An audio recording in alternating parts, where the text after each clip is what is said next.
Thank you. Well, good morning, everyone. Welcome to our Sunday School Hour. Welcome to you online who are watching your PJs on Thursday or so. We get another spike on viewership on Thursday morning for some weird reason. Never once woken up on Thursday morning and said, you know what I think I want to do today? I want to go to Sunday school. But you do you, folks. So good morning. We're in Deuteronomy chapter 12 this morning. So Deuteronomy chapter 12 is where we're going to start. And we try to tie things together, right? We try to make note of things that are important. But we quickly, in review, right? Chapter 12 is about the structure, not of the ceremonies, but of the locations for worship. And so it's talking about the laws of the sanctuary, might be the heading that you have over that chapter. And very specifically, we made a distinction here in the text between and I'm using this term in the technical theological sense, right? The cultic practices of Israel versus the cultic practices of Canaan. In Canaan, they were supposed to go in and they were going to bump into an idol or a shrine or something everywhere they went. It was going to be in everybody's backyard. They were going to have a high place to worship this God or that God and make sure that they did whatever they were supposed to do for that God. Israel was supposed to go in and wipe all of that stuff out. They were supposed to recognize that God had identified certain places where he wished to be approached, and there was a manner in which he was to be approached there, and it was supposed to be holy. And that sounds very restrictive to the modern mindset, right? You know somebody, well, I can worship Jesus in my bass boat better than I can at church. You may have even said that. Don't say that. Not that you can't pray, but you are not going to accomplish what the church does in your bass boat by yourself with a natty light in your hand, all right? You're not going to do that. There's a place for that. But this is also a preservation, right, of the land for the sake of the people. God doesn't need their farmland. God doesn't need their vineyard. God doesn't need their backyard. He does not have to worry about everybody turning every little place somehow subjectively, somewhat in a minimalist way, turning it into a place for worship. The land was for the people. God pre-existed the land. He will exist after the land, that particular land, and the new heaven and new earth, is recreated. He doesn't need that. He gave that as a blessing to the people. And so, narrowly, he's defining this is the acceptable place to worship in that land so that you preserve the use of it for what I've designed it for, your abundance and your blessing, your children's children's children, and a heritage unto you forever. So it's not restrictive. Actually, in a sense, God is placing a restriction on himself so that he preserves the blessing for the people. Does that make sense? Right? They're supposed to be able to take the product of that land everywhere. And so we would do well, I think, to understand that principle, that God created the earth for habitation. He created creation for human habitation. He designed it for us. And so one of the reasons we don't worship creation is because we're supposed to have dominion over it. We're supposed to enjoy it, those kinds of things. Right? So that's the same principle, right? The earth, God doesn't need you to dedicate every molecule that you come across to him. He gave those molecules of creation to you for your use. So anyway, that's a limitation. He placed a limitation on his own worship for the sake of the people. So we shouldn't look at it as a restriction on humanity. And remember one key phrase, and this is just bringing out a point that I think is important, just in the general study of the Bible. Remember that Moses tells them, when you enter the land, you shall not do what we're doing today.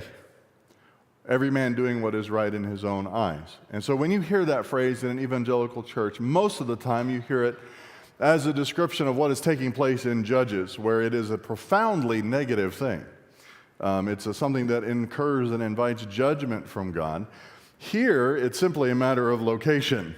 You're not in the place where you can keep all this law. You are not in a place where you can establish the cultic worship, right? You have transitory laws for this exodus that you're on, laws for the wandering. And so to a large extent, you're doing what you think is best, and that's not a bad thing, given your location.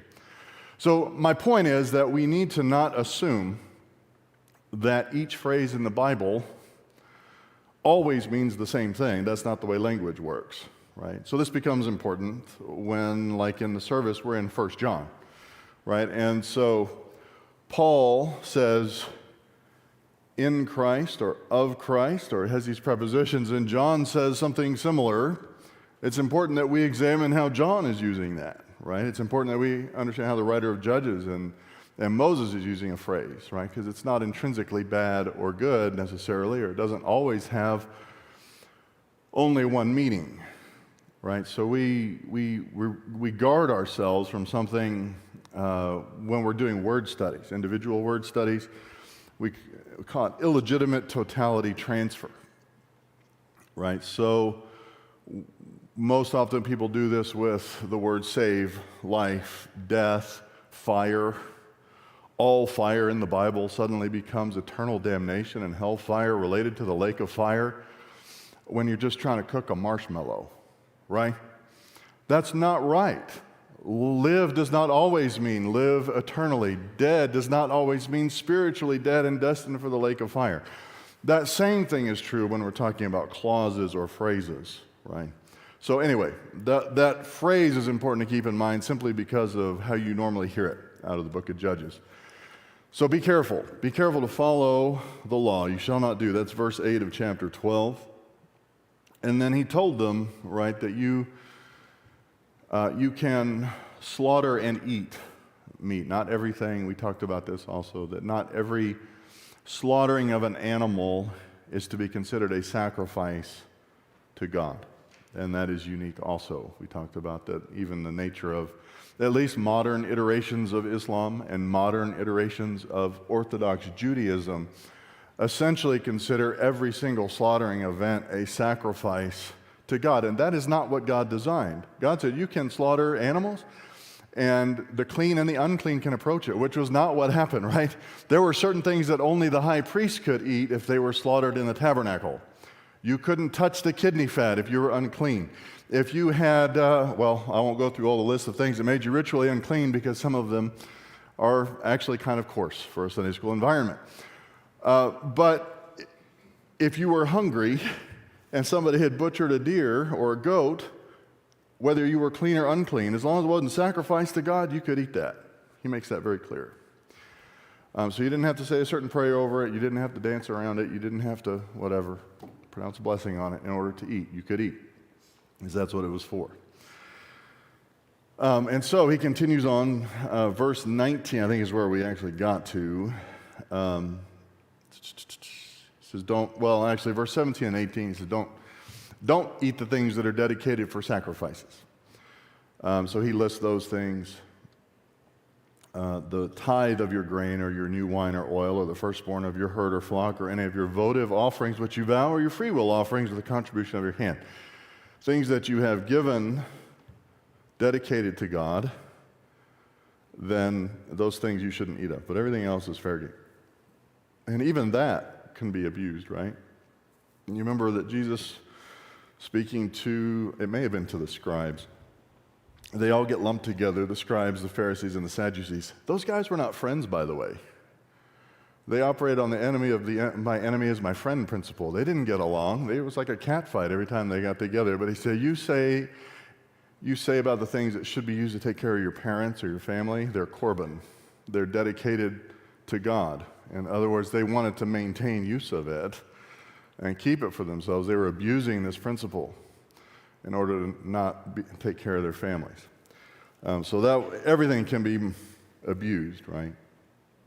All right, and then verse 19, be careful that you do not forsake the Levite as long as you live in your land. So remember, they didn't get farms.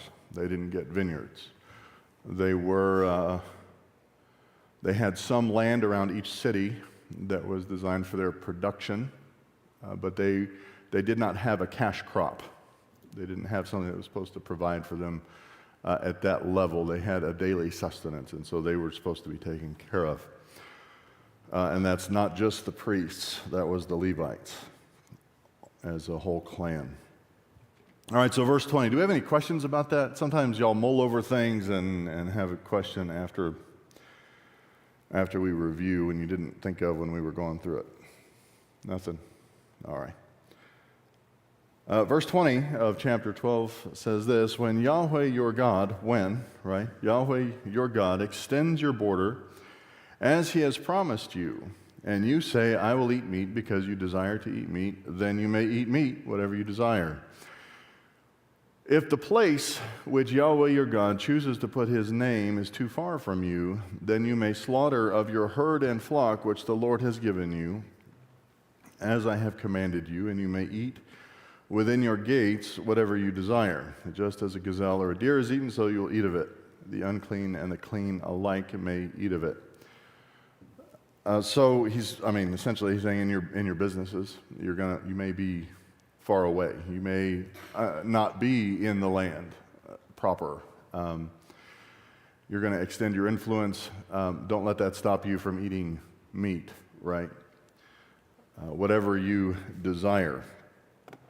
And I bring up the example of Daniel here because Daniel is, it's really weird. He's perfect, isn't he?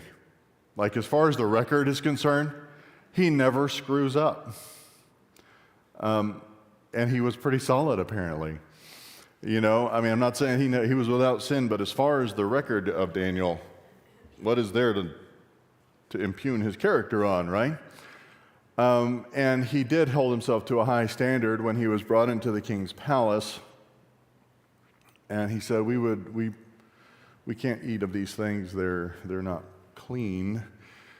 Bring us vegetables only, right? That's the Sunday school part of the story that everybody gets, right? The beginning part of Daniel. We all remember that. And I try to just make a point that was an application not of the law, but rather of being out of the land, right? When Moses told the people, we're going to go into the land, and there you're not going to do what we're doing today. We're going to go into the land, and you're no longer going to do what is right in your own sight. There was an applicability issue. You couldn't do all the law things when you're out of the land, and that was the best decision that they could make in captivity. And so they did that. And God is giving them some room here, right? He's not saying you can eat clean and unclean animals, but ritually unclean individuals can eat of meat that's butchered, whether it's near or far. There's a parallel here. We'll get to it here in a second in the New Testament. Verse 23 says, only be sure not to eat the blood, for the blood is the life, and you shall not eat the life with the flesh. You shall not eat it. You shall pour it out on the ground like water. You shall not eat it so that it may be well with you and your sons after you, for you will be doing what is right in the sight of Yahweh. That principle is not only found in the Mosaic Law. That goes back to immediately post-flood, right? When all of a sudden we're not supposed to be only vegetarians. That principle is spoken there too. You shall not eat the life with its blood in it. The blood is the life. You shall not eat that. There's a picture there, right? And one that carries into the Mosaic Law. It actually gets carried into Acts 15. If you remember that James stands up, Paul has gone to the council at Jerusalem to clarify whether or not he's been wasting his time preaching a simple, clear gospel to everybody that will listen. Then that's essentially what he's doing. And there's some disagreement. The Pharisees stand up and say, no, faith is not enough. Grace is not enough. You also have to obey. You also have to keep the law. Those are people right in the Jerusalem church. They are of the party of the Pharisees. That was a political affiliation as well as a doctrinal one. And they were the ones that said, no. Faith alone is not enough. Grace alone is not enough. You have to behave. And the council said, no, you don't. Grace is alone, and faith is alone, and grace alone, through faith alone, is enough. And here's some instructions so that you can have good opportunity. You can read this, I'm paraphrasing. Good opportunity in approaching Jewish people with the gospel, right? That's a New Testament principle, to the Jew first, then to the Greek. And he says to people who are trying to minister to Jewish people the gospel, he says, you know what, meat that's been strangled, meat that has blood in it, meat that's been sacrificed to idols that way, don't eat that as a pragmatic thing. That doesn't have to do with you going to heaven when you die. It just has to do with putting up a stumbling block in front of certain unbelievers. But the principle is the same, right? You shouldn't probably eat that. Anybody who's hunted or slaughtered their own animals, which I do a fair bit of, knows that one of the keys to just staying healthy is to get the blood out of the meat.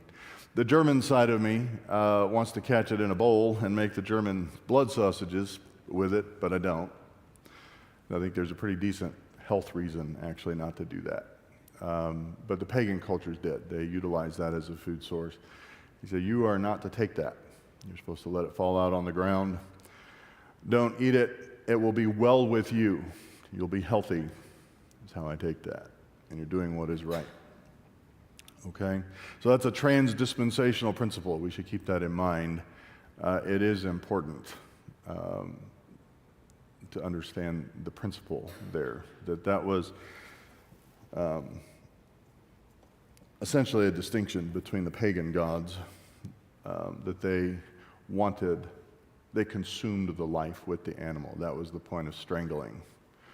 Not to get too graphic, but when you strangle an animal, most of the blood clots in the upper thoracic cavity and in the neck. That's where it all rushes to anyway, and it's a big, nasty, gross mess. And that was the picture that the ancient gods wanted that part of it. They wanted it to consume that clotty nastiness in life because they didn't have life unto themselves.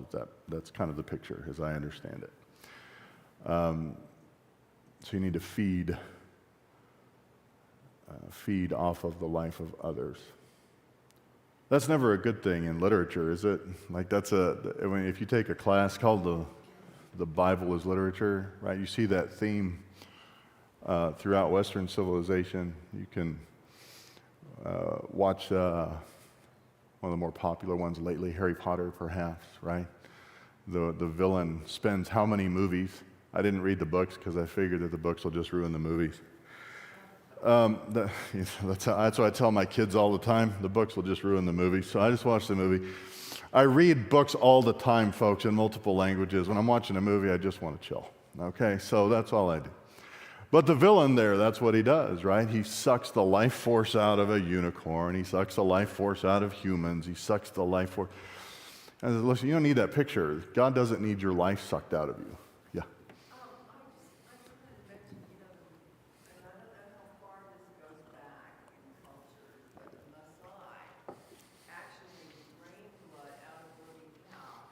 And then consume it.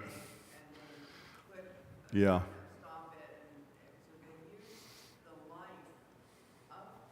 Yeah. That sounds like the story of the three-legged pig in Kentucky a little bit to me, Becky. But no, it's common. Blood consumption is popular in pagan cultures. It is. I mean, that is a normal thing. And in fact, the nutritional value is something they're trying not to waste, right? So for the Jewish people in the land, Becky was pointing out the Maasai actually bleed living animals in order to harvest some measure of nutrition and protein out of them. I mentioned the hillbilly illustration of the three-legged pig, and it's a terrible, terrible one, but well, it's too good of a pig to eat all at once. And so they, I'm an Appalachian American, folks. I mean, these are my people. It's my culture, not your costume. Cultural appropriation, right? Big deal anymore. People walk around just like rednecks all the time. Don't even think about it. They're not even the real deal. Anyway, so they're supposed to get the blood out. All sorts of reasons for it. But they were supposed to do that, and that's trans-dispensational. So I do think it appropriate, right, to insist upon that actually in our own processing of animals. I think that's a good thing. And this comes into play, actually, right, because in the UK, currently, it is actually illegal to do this properly, to bleed well, of course, Jews aren't going to be eating pigs, but particularly the slaughter of pork. They are required because of their standards of animal rights standards, essentially not to bleed the animal properly. And so they're putting people's health at risk, in my opinion. Yeah, Bill. Well, they don't eat pigs for one thing, but so very specifically for the pork industry. But this goes even back, further than the Jewish law, which would be where they didn't eat pigs. But other animals, right? So they are required to put the animal down and stop their heart beating before they bleed it. And so that's not proper. You do actually get blood contamination there. And if I were the Muslims, I would have an absolute fit. But we could spend the next 6 months talking about why Muslims put up with certain stuff in Western culture and why they're allowed to. But essentially, until they are able to take over a country, they make all sorts of allowances. They're allowed to lie, they're allowed to steal, they're allowed to do all sorts of things that would be against their moral code until they win victory politically over a country. So your Muslim neighbors that are smiling at you are part of that culture, folks. No offense. You're supposed to love them like Jesus did, but you need to understand what they're doing. Okay? It's not a religion of peace. And don't have peaceful intent, and I don't care what anybody says about it. They cannot change my mind about that because I know too much about it. So, anyway, they may not be able to make a big deal out of it. Eventually it'll become a big deal because they'll be in charge. They're already mostly in charge of France, as far as I can tell. Anyway, so that's coming. Transdispensational principle, you should insist upon it. Shall not eat it. Verse 26, let's keep going. We're using all sorts of minutes here on things without making progress. Only your holy things, which you may have in your votive offerings, you shall take and go to the place which the Lord chooses. In other words, even if you're far away, you cannot establish a high place to God somewhere else. You're going to hold on to your tithes and your votive offering, your free will offerings, and you're going to bring those to the right place, even if it's a road trip. You got to do that. Your sacrifice shall be poured out on the altar of the Lord your God, and you shall eat the flesh, right? So you're going to follow the rules for that. Be careful to listen to all these words which I command you, that it may be well with you and your sons after you forever. For you will be doing what is good and right in the sight of Yahweh your God.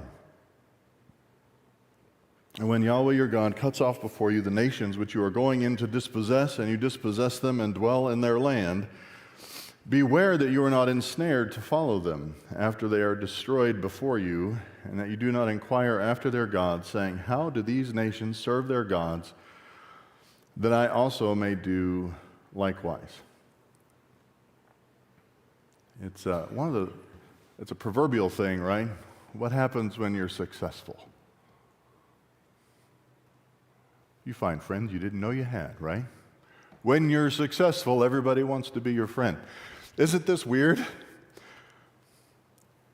God is warning Israel, you're going to go in and God's going to dispossess all these people. He's going to destroy them utterly before you, and he's warning them. When that happens, when you are a massive success and they are an utter destroyed failure, don't be tempted to follow after them. Isn't that weird?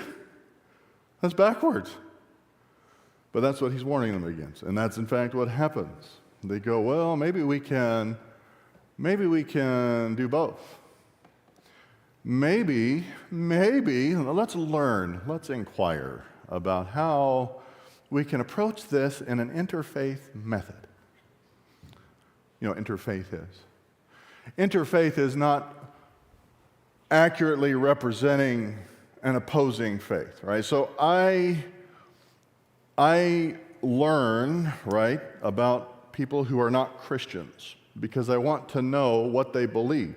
If they believe the whole universe hatched out of an egg or a pine cone, I think that's relevant to know about them, right? And there are people who think that the whole world was created hatching out of an egg. You know, which came first, the chicken or the egg? We don't know. What kind of chicken lays an egg that the whole universe hatches out of? I mean, that's crazy. That's different, right? You want to accurately represent people that don't believe the things that you believe. Republicans and Democrats need to understand. They need to look at their own platforms, right? You need to know your enemy, in a sense. You need to know people who consider you also to be a heretic. You need to know that. That's not what he's warning them against. What he's warning them against is what we would call the interfaith movement, right? And you can see this, and you would be very surprised by the people get upset when I start naming names. So I'm not going to do that this morning. Occasionally I get ornery and I do it anyway. You'd be surprised at the number of people who have sat on the same stage in their own church with a couple of imams and said, you know, we worship the same God. Let's see how you do it. Let's all get along. That's interfaith. It sounds all nice and fuzzy and warm. That's what he's warning them against. You don't need to bother getting a PhD in defeatism and dispossession. You've seen what the consequence of their behavior and their worship and their religion is. They get utterly destroyed before you. You need to worship the God who dispossessed them before you and not be tempted otherwise. Whatever I command, you shall be certain to do. You shall not add to nor take away from it. All right? Any questions about that? Comments? Observations? Let's keep the jokes till the end. Huh? I skipped which one? 31. You shall not behave thus. Oh, I'm sorry. I did. How could I have done that? That's an important verse. You shall not behave thus toward Yahweh your God. For every abominable act at which Yahweh hates, they have done for their gods, for they even burn their sons and daughters in the fire to their gods. That's an important one. I can't believe I've skipped over that. You would think that you don't need to tell humans that if something asks for the sacrifice of your sons and daughters and they accept it, it's different than one particular event I'm thinking of, that's not a righteous good being. You wouldn't think that he would have to tell Israel, you know, if the gods that they're worshiping are heating up a massive bronze furnace and asking you to lay your infants in his arms and burn them to death as their screams permeate your nation, then that's unrighteous and wicked and evil. Of course, you would also think that you wouldn't have to tell humanity that stabbing an infant in the head with scissors as it's exiting the birth canal is unrighteous. But we do have to say that, don't we? Because all that's changed is the big bronze furnace, actually.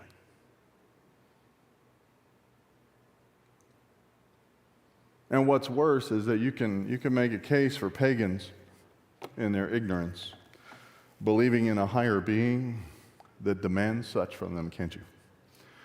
One of the ubiquitous features is blood sacrifice in all the religions of the world, nearly ubiquitous. And you can understand somebody who has been deceived by a fallen angelic being standing before them and saying, this is what I require. And this is what I require for you to worship me. You need to make a big bronze furnace, and you need to burn your babies before me. Don't think that. We're way worse than that. Because ours is just humanism. I am the most important, most sovereign being in the whole world, and anything that I perceive of as an obstacle, I can just kill. Right? It's self-worship. That is a far worse delusion, isn't it? Yes? Because you know you're not the hottest stuff in the universe, don't you? Like, I don't have to tell you that. You know you're not the biggest, baddest thing in the whole universe. And that worshiping yourself is stupid. I don't have to tell you that. I shouldn't have to tell anybody that. Anyway, God considered that abominable.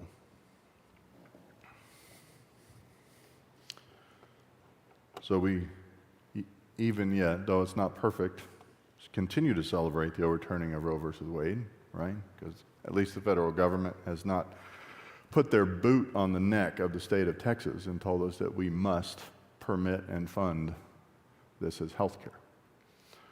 So we celebrate that. Oh, and if you're watching this video and it offends you, go somewhere else.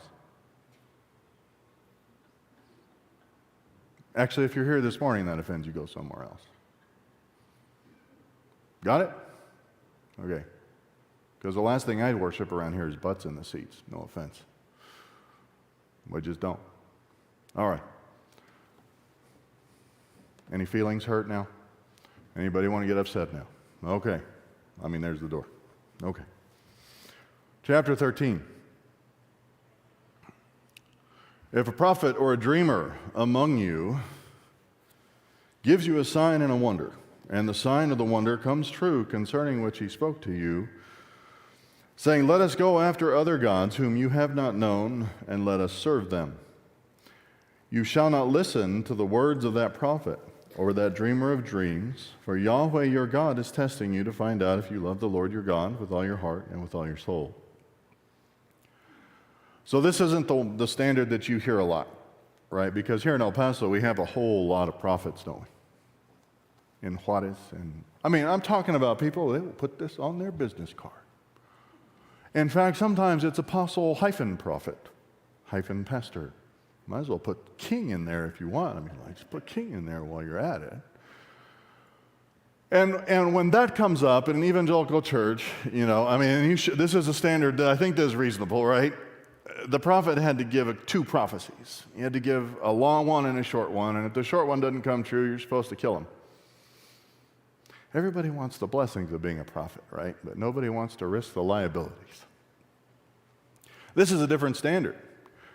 So this is a prophet or a dreamer that comes up among the land of Israel, and what he says is going to come to pass comes to pass.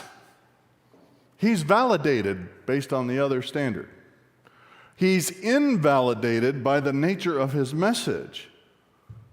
Even if he somehow rigs it up, however it happens, even if it's accidental, right? Like all the people that say they're reading your palms or having a seance, right? They're like, I think you're going to run into a medium-build person with brown hair and brown eyes in El Paso. And everyone's like, oh my goodness, I ran into a medium-build person in El Paso with brown hair and brown eyes. And they think that validates. We're talking about specifics here. So even if it comes true, and he tells you to go worship idols, don't do that. You can invalidate that person based on their message, because their message doesn't jibe with what I have told you.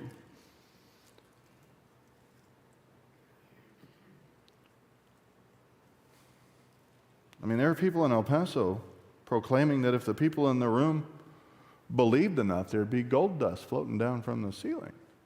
And when it doesn't happen, he doesn't take any of the liabilities for that. He blames it on the people.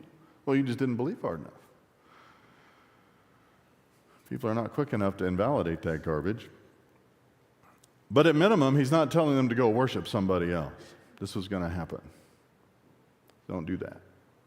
This is a test that God is allowing, that you can measure your own devotion to the greatest commandment, right? So don't believe that. Invalidate them that way.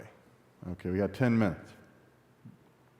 My magic trick for the morning will be turning 10 minutes into 3. Every Sunday. All right. You shall not listen to the words of that prophet or that dreamer of dreams. Verse 4, you shall follow Yahweh your God and fear him. You shall keep his commandments, listen to his voice, serve him, and cling to him. But that prophet or that dreamer of dreams shall be put to death, because he has counseled rebellion against Yahweh your God, who brought you out from the land of Egypt and redeemed you from the house of slavery, to seduce you from the way in which Yahweh your God commanded you to walk. So you shall purge the evil from among you.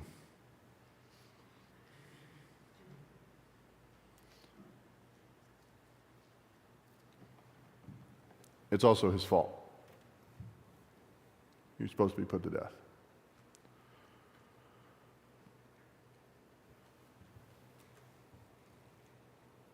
counseled rebellion.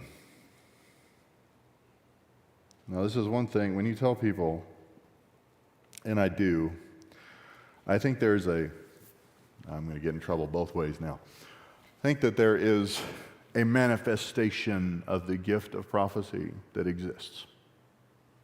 I think so. Because 99% of what a prophet does was not telling the future. 99% of what a prophet does in Scripture is to tell you, remind you of what God said is going to come to pass and to teach you and to proclaim that authoritatively. That's what they did mostly. There was an office of prophet, which I don't think exists anymore. And when you say that to people, they get they get upset sometimes about it. Like, listen, man, it was treacherous claiming to possess the office of prophet and not possessing it. There was a whole lot of ways to die. Either you could be found to be a false prophet and the people would kill you. You could be found to be a real prophet and then they would kill you still. They just killed a lot of prophets. I mean, that's what it's horrible. It's not an office to be desired. So anyway, it was treacherous. Verse 6, if your brother, your mother's son, or your daughter, or the wife you cherish, or your friend, who as your own soul entices you secretly, saying, let us go and serve other gods whom neither you nor your fathers have known, of the gods of the people who are around you, near you or far from you, from one end of the earth to the other end. You shall not yield to him or listen to him, and your eye shall not pity him, nor shall you spare or conceal him. But you shall surely kill him. Your hand shall be first against him to put him to death, and afterwards the hand of all the people. Did you catch that? There's a lot of material intervening, the identification of who the potential violators are here. If your brother, your mother's son, i.e. your brother or your half-brother, or your son, or your daughter, or your wife, and not the nasty one that's mean to you, the one that you cherish, right? You like her. I mean, that happens sometimes, right? Wife that you cherish, or your friend does this, your hand shall be against them.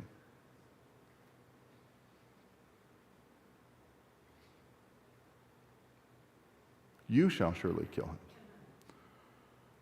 You shall stone him to death, because he has sought to seduce you from Yahweh your God, who brought you out from the land of Egypt, out of the house of slavery.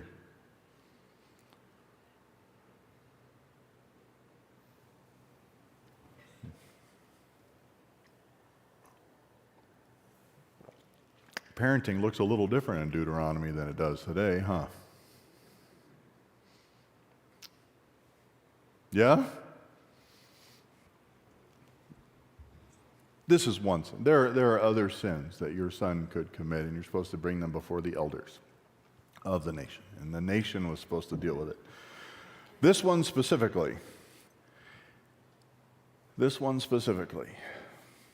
Now, why? Any ideas? We'll take a survey. Doctrine is not made on the basis of survey, but I want to see what you understand this to mean. Why is it important? Why is it important that the person making the accusation in this case carries the first stone and chunks it? Remember, bigger than the fist, smaller than the head. It was not a little pebble. You're not skipping rocks here. Anybody?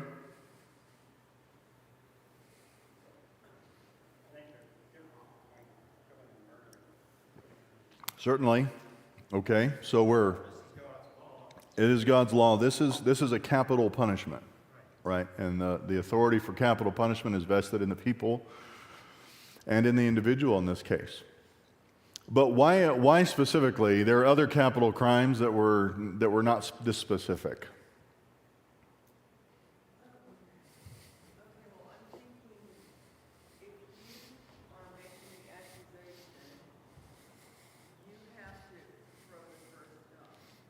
Yeah. Is that what you're saying? That's what it says. Yeah. Basically,